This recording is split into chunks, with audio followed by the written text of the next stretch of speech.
The man you are watching is the man who really runs your company. He sets your production rates. He determines your profits. He decides how many people you should hire, how many machines, how many factories. This man runs your company. The man you are watching is the man to whom you have assigned the awesome responsibility of selling your product and selling it as fast as you can produce it. If his selling pace falls behind, your production line will need to slow its pace.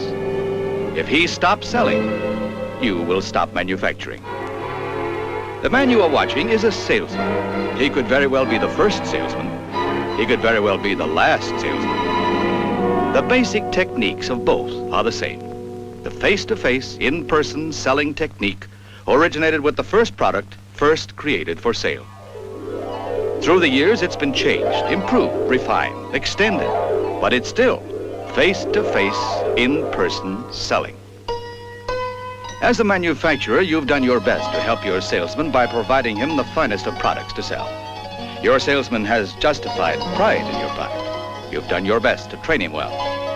But can this man keep pace with this? Your refinements in production machines, your advances in manufacturing, your research and development of new techniques for new products, all may well have made obsolete your techniques for selling these products. From his very start, the growth of man can be measured by his desire to invent new things, his grasp of new ways of doing things, his eagerness to move forward and to invent and to make still more new things. Each new step forward has called for the rejection of the old and the acceptance of the new, whether it be a new product, a new method, or a new way. But have our methods of selling our production kept pace? Are we as modern in our sales machine as we are in our production machine? Is our selling as modern as our product and our ways of making our product? Have we been willing to have the old make way for the new in our selling? Will the sales machine that once sold this interest people in this? Must these modern machines slow down to keep pace with yesterday's sales machines still selling at yesterday's pace? Isn't there something we can do to improve our in-person salesman and increase his sales pace? Pretend for a moment that you are the inventor of the first gasoline-driven automobile back in 1886. You've got exciting news to tell. Once you've told your friends in person, you seek other ways to tell more people, to extend the range of your in-person coverage. The telegraph is already 42 years old, but sending your news letter by letter in Morse code won't convey much of your excitement. The 10-year-old telephone can convey this excitement, but only prospect by prospect. But in these late 1800s, the inventor was fortunate in having an established medium of mass communication ready to spread his word. The newspaper had been in business since the New York Sun started in 1833, and an ad in the papers stood ready to extend his coverage, carry his message to more people than he could ever reach in person. Had he but known, there was still another form of communication that predated the automobile by 24 years. Underwritten by the Emperor Napoleon III, an Italian priest had discovered a way of sending pictures through wires. Had the automobile's inventor known, he could have bought space in this early form of television as so much per square inch. Advance now to 1919. The sales machine faces its first output of 1 million new cars. Fortunately for the in-person salesman, newspapers have grown along with the rate of mass production, and there are now some 2,000 of them, with a combined circulation of over 27 million copies. Mass media extend the salesman to enable him to keep pace with mass production. The same year, a man named DeForest is transmitting his own excitement over the air without wires, but there's no audience and no room for a sponsor as he talks about his other inventions. 1923, and Ford is outselling Chevrolet by 4-1. There's exciting news about the introduction of four-wheel brakes, but the in-person salesman has little choice in mass media. Newspapers with over 31 million copies or novel new radio with only 1 million homes. This same year, the vacuum tube has replaced the radio crystal, and television's basic tube, the iconoscope, is invented. 1924 finds both automobile and radio some 2 million larger. There's a new automobile name to talk about, Chrysler, and radio has given its on-the-air salesman a new dimension, that of personality. Sam and Henry, who will soon change their names to Amos and Andy. The automobile salesman first tries this extension of his own voice with a program called Touring with a Packard 8. 1930, and the pace of transportation increases with 75 horsepower beneath the average new car hood. The pace of mass communication increases with mile a minute, Walter Winchell first on the air. 1932 sees the combining of forces for greater collective impact. Studebaker and the Rockney Company join together. Essex joins Terraplane. Ed Sullivan's new radio show introduces America to Jack Benny, as Rudy Valley's new show introduces Bob Hope. 1937 finds 25 million cars on the road. The in-person salesman now has his choice of media to extend his reach. 41 million newspaper copies to send his pictures, or 26 million radio homes to receive his words. Public tastes are changing. It's the last year of the Pierce Arrow, Auburn, and Duesenberg, and the first year of Charlie McCarthy. 1939, and sending the news of the first automatic transmission hits a slight snag as newspaper circulation falls by over 1 million. But radio's audience has increased by 2 million. A strange new way to extend the salesman's coverage is viewed by thousands at the New York World's Fair. Television has arrived, and Dumont is offering home receivers.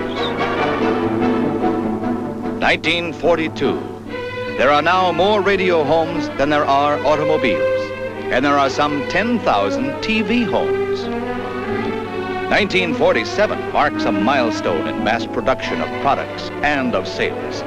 It's the first of the over $3 billion worth of new car production years.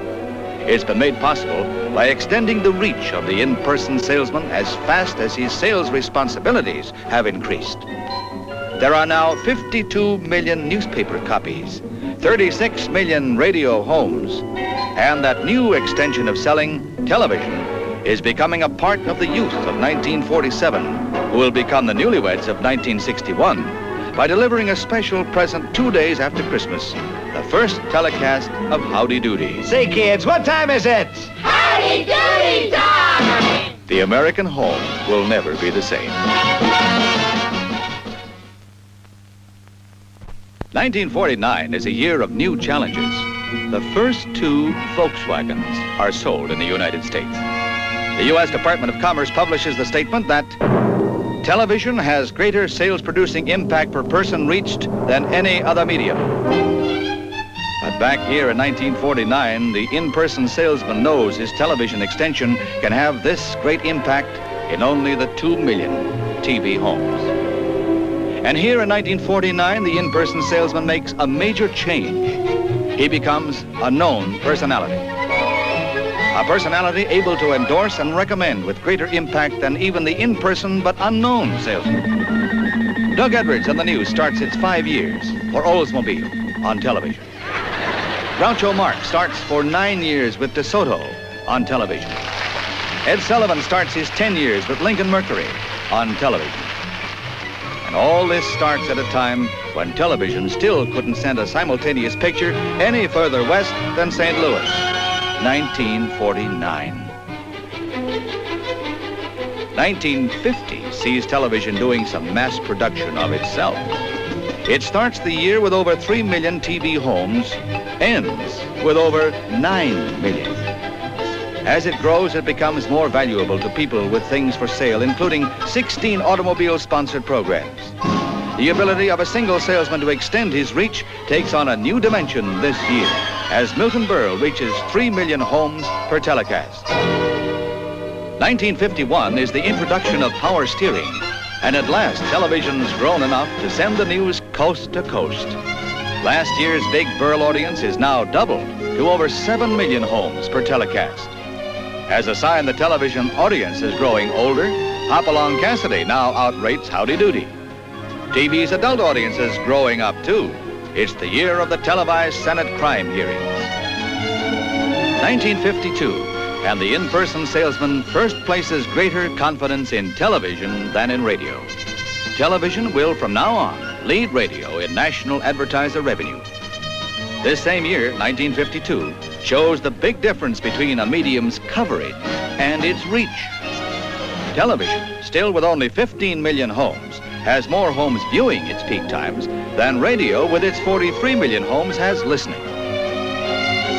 1953, and power breaks are big news, as is the first sponsored color television program. Mass-produced Ford reaches a mass-produced audience of over 16 million homes with its two-network special. A two-network audience that in 1961 would not even match that of single-network top shows. Another audience milestone passes as the average nighttime television program delivers more homes than do all the advertisements in Life magazine combined. 1954. The in-person salesman can now extend his reach still further because over half of all homes are now TV homes. Research shows them viewing over 5 hours a day. I Love Lucy is the top-rated show. There are 35 different TV programs and events with automobile sponsors. I'm flying, 1955. Peter Pan flies away with top audience of 20 million homes. Automobile production flies to almost the 8 million new car level. The in-person salesman has again looked at the different ways to extend not only his coverage, but his actual reach. And television's national revenue from now on will be larger than that of magazines. And from now on will be larger than that of newspapers. Thus, in 1955, television first becomes the #1 medium for national advertisers as greater mass production requires greater audiences. 1956 marks the first documentation of spot television's size. The mark of the efficient in-person salesman is his ability to concentrate his efforts in the most profitable areas while spending less in others. Because spot television is television bought on a market-by-market basis, this same efficiency is possible, the same control available. In this year, 1956, over 4,000 different advertisers are using market-by-market spot television, heavy in some areas while light in others, each fitting his own advertising weight to his own sales potential. This is the year in which spot television revenue almost reaches the $400 million level, a figure that will increase by 50% by 1960. 1958 sees mass production slowing as mass consumption slows. It is a sales recession year. Advertisers, however, don't cut their budgets. They increase them to offset the decline. And as they increase them, they shift from other media to television. Television, in fact, is the only medium to experience an increase in this recession year, 1958. An increase great enough to more than make up for the declines of other media. The U.S. Department of Commerce states why when it updates its 1949 statement about television by commenting on the quick return in increased sales from television. 1959, and 98 of the top 100 advertisers are television advertisers. Only 2% of U.S. homes are outside TV's signal range. From now on, television will account for more national advertising dollars than all other media combined. Comes the 1960s, and we suddenly realize that television is not a new medium. 3 out of 4 of its homes have been viewing 6 hours a day for at least 5 years. Over 20% have been viewing at this rate for over 10 years. Television has increased its audience until it daily reaches 70% of all men, 78% of all women, 89% of all teenagers, and 99% of all children. While radio listening has fallen from 4 hours a day to under 2, television viewing has increased to over 6. Today, the average home spends 3 times more time with television than with newspapers, over 7 times more than with all magazines combined.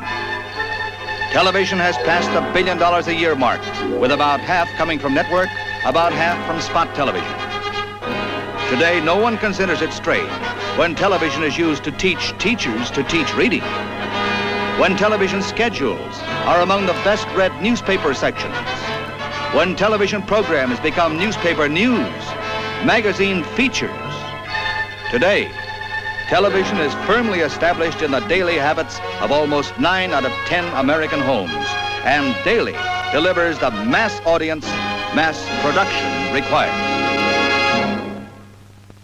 So now, the in-person salesman, overwhelmed by the results of modern mass production, has a substitute for his in-person sales calls. Modern advertising carries his face-to-face message further, faster, and at less cost. But can't modern media contribute something more? Can't it be more than just a substitute? Can't it be better than the real thing? This is the typical selling situation, face-to-face, in person. But watch television bring the salesman still closer. Remove the distracting backgrounds. Concentrate attention. Television provides the salesman the printed word to illustrate his key points. But television can print words anywhere, even in the air itself. And television's printed words have new impact through changes in typeface, changes in size. And only on television does the salesman's printed word have motion. Remember how great cigarettes used to taste. Lucky still do. Whether to attract attention or to convey a feeling, the printed word on television can sometimes tell the entire story.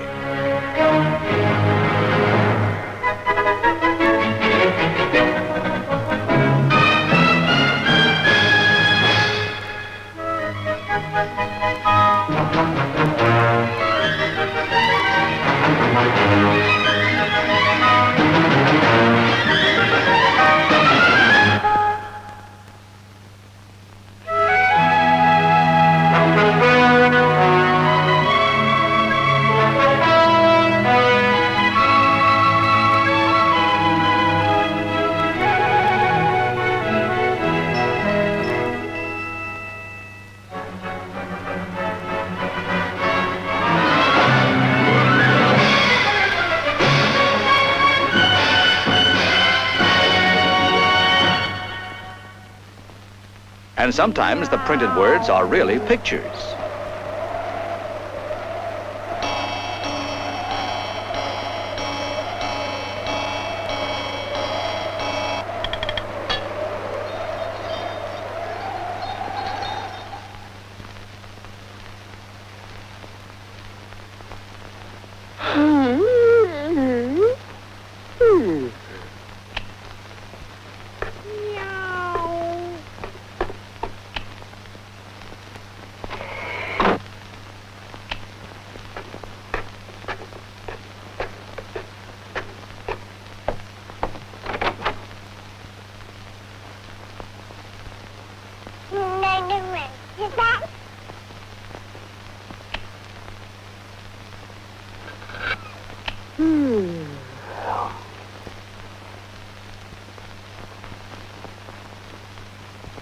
For a wonderful world of warmth.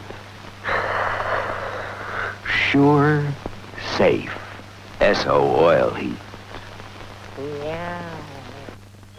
To the television salesman's toolkit, add charts or the familiar moving diagram. And sometimes the diagrams themselves are alive. But more important than words or moving print or charts or diagrams are the pictures television provides the salesman. They can be stills that seem to move.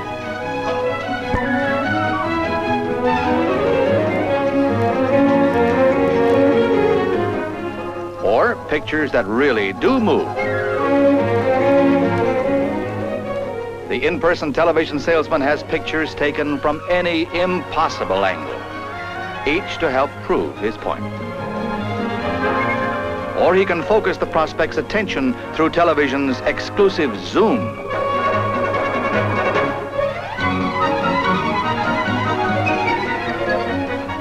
And once in close, the TV salesman can give you microscopic vision through animation without the squint of real life. Television provides the salesman the ability to stop pictures in full stride, stop at the very point of impact, or to slow action to show each detail, or slow it to capture a mood. Time can be reversed and accelerated to show how something happens as you watch. Television salesmen can establish a mood and then capture it in a product, or show the need and place it within the product. No idea, no shape is beyond the range of television's imagination. The same television today makes compact television, saying more, faster, with greater economy. Shows appetite appeal by showing others, or by coming in close so you can see for yourself. And you can never come too close. See for yourself. Take the test ride. Select your color. Today's television offers today's in-person salesman more than just a way of covering people, extending his reach, of substituting through advertising. Today's television provides communication tools no in-person salesman ever had at his disposal. Tools that increase understanding, mean the difference between coverage and reach and final perception of the message itself.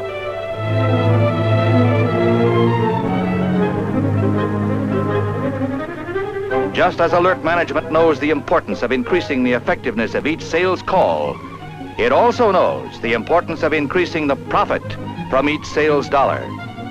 Fortune magazine's top 500 industrial corporations had an average profit-to-sales ratio of 4.4. The top 100 advertisers investing 50% or more of their budget in television had an average profit-to-sales ratio of 7.6.